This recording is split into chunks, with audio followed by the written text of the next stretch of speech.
Marawi 912 YouTube channel को subscribe करें। हिंदी चना दाल चकिया चर चरदारे हिंदी चना दाल चकिया चर चरदारे हिंदी चना दाल चकिया चर चरदारे हिंदी चना दाल चकिया चर चरदारे दुनिया में भाई हम चर्चा होवे दुनिया में भाई हम चर्चा होवे रे चना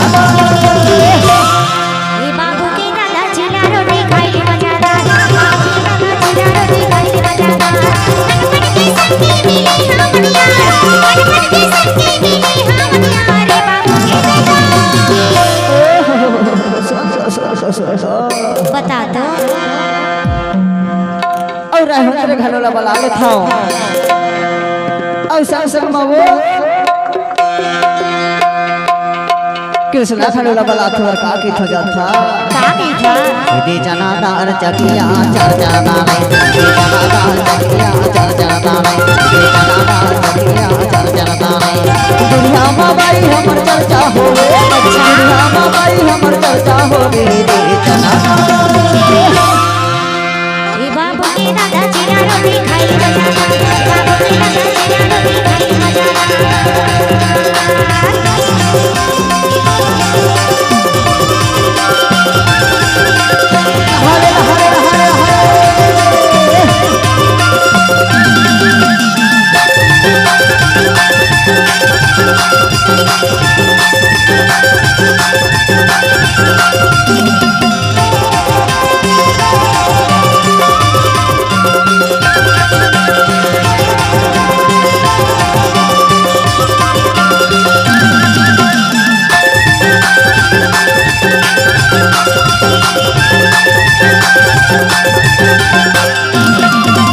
रतिया चंदा की गुड़िया चंदा की गुड़िया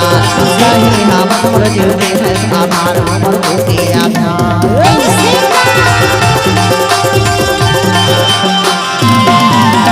दोनों की रतिया चंदा की गुड़िया चंदा की गुड़िया सही हम मोर जीते हैं आधार हमर भूखे मन के मिलौना मरजू के आधार मन के मिलौना मरजू के आधार बचाना के दादा चना रोटी खाई मजादा दादा चना रोटी खाई मजादा मनपन के संगी मिले हम यार मनपन के संगी मिले हम यार रे बाबू के दादा चना रोटी खाई मजादा बाबू के दादा चना रोटी खाई मजादा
दुनिया में भाई हमर चर्चा होवे दुनिया में भाई हमर चर्चा होवे